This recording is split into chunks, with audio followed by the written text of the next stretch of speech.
Imam mentioned towards the end of his talk about the fact that President Obama's predecessor has really, in essence, waged a war against the Muslim and Arab community in the United States for the past 8 years. But it's not a war that ended when Bush left office. The mechanism and the apparatus of law enforcement that's put in place that has attacked Arab and Muslim people throughout the United States viciously for 8 years remains in full force. And President Obama wants to speak to the Muslim world, and he wants to speak to people and say that he stands for peace, then he has to stand for that here in the United States. And we call on this administration, and we call on Congress, and we call on the people of the United States to stand up, to take stock, to investigate, and to shut down the law enforcement apparatus that is destroying lives unchecked and with abandon throughout this country. There is a mystique about law enforcement, a mystique about anti-terrorism and anti-terrorism experts. When it comes to civil rights and civil liberties, in the face of gigantic intervention by law enforcement, there's an assumption that we're supposed to sit back, not ask any questions, just accept that what everyone is doing in our best interest, doing it right, doing it efficaciously. But no one is that gullible when it comes to anything else of any other entity that claims it as a product for the public good. There is a mystique throughout society, in the media, from public officials, and we're supposed to just trust that they're directing the ship and they're doing it the right way. This hands-off attitude could not be less appropriate anywhere but in law enforcement, where decade after decade, generation after generation, law enforcement intelligence apparatus that's been set up in the United States has destroyed people's lives until it gets exposed, and then there's an announcement that there's going to be some change and some remedial action put in place. But here we see it again, and we see it at the moment in full force. At the next crisis, there's always the next specter of a national security threat, and there's an assumption that we have to hand over to law enforcement authorities who have such a terrible record in this country, hand over unfettered authority, unfettered permission to engage in any activity that they say is required. And in the face of unspecified, vague threats about national security, we're expected to write a big blank check, a blank check to law enforcement. They can fill in the amount of money of the public treasury that they require, they can write what their mission is, and they can trample over individual rights. And we're to say thank you for protecting us. But the failure for serious inquiry and the demand for oversight is an enormous problem.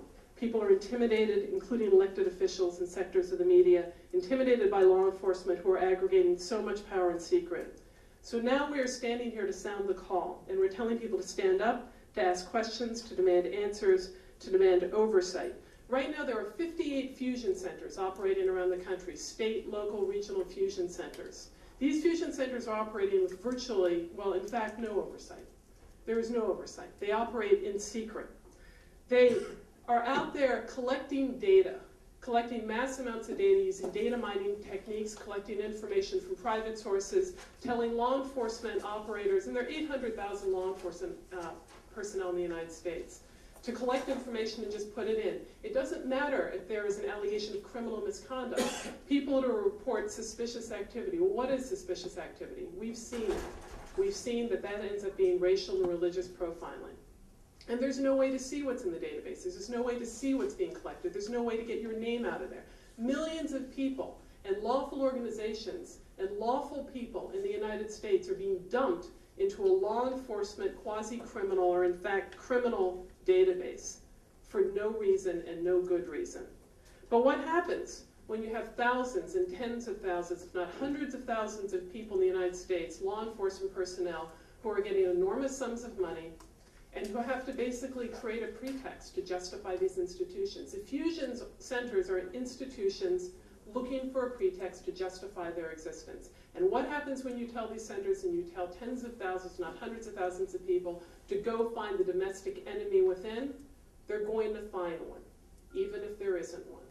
And they're going to target lawful people and honest people and innocent people and destroy lives and destroy organizations. This is what we saw throughout the 50s with Red Squads. This is what we saw when lives were destroyed on a vast scale, and this is what we're seeing again, and nothing has happened to step in and stop it, and that's what must happen now.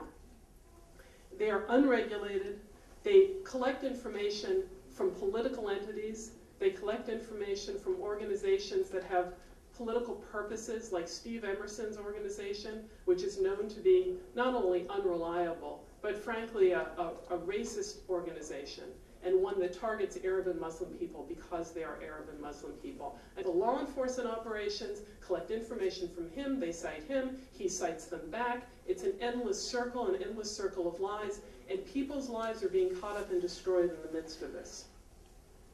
There are more than 100 Joint Terrorism Task Force across the United States. The FBI Director Mueller just testified 2 weeks ago before Congress that they have not had a single substantial, credible threat in all these years to the United States. And yet what they have is law enforcement officers chasing ridiculous leads all around the country. And again, when you have this amount of money and this amount of resources being devoted, you have to find a pretext to justify the work. And that's what's happening. That's what we have to stop. These are repressive institutions in search of a pretext, endlessly justifying their existence, justifying their funding streams. It's a recipe for civil rights and civil liberties disaster, the first order. It's what we've seen now. In our work at the Partnership for Civil Justice, we have exposed and found and uncovered agent provocateur actions. We have found law enforcement personnel coming into protest groups who are engaged in peaceful protest and suggesting they plant bombs on bridges. Now that came from law enforcement personnel.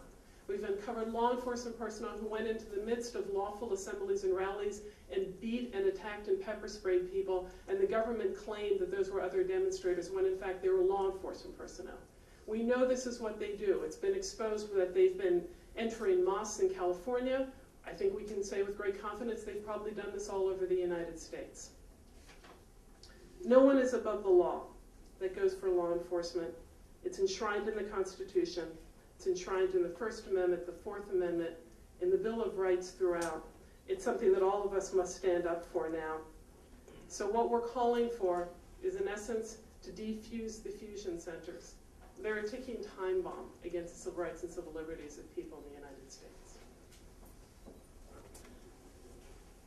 My name is Graylin Hagler. I am National President of Ministers for Racial, Social, and Economic Justice of the United Church of Christ, and also Senior Pastor of Plymouth Congregational United Church of Christ. And I think what's been already expressed here is that really we live in a society of diverse cultures and peoples and faith.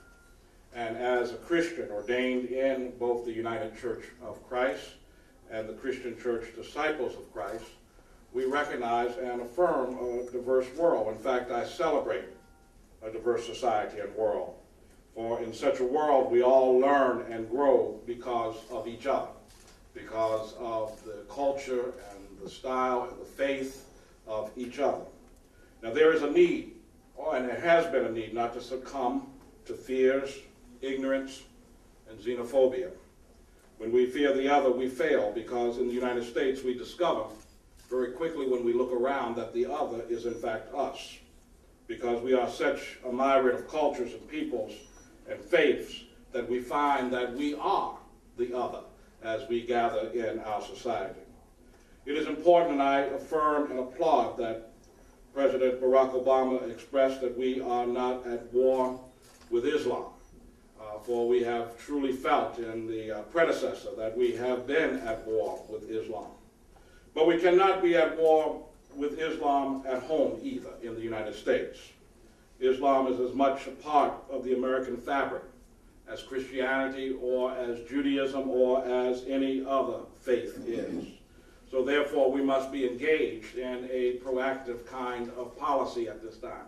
Because one of the things is that we have allowed our leaders to malign Islam and its practices and its perspective, and to somehow propagate a misunderstanding of its theology, and we have been basically silent in that. So there is a need for a proactive stand so that the American public can truly understand what Islam is and how much a part of it it is in the United States.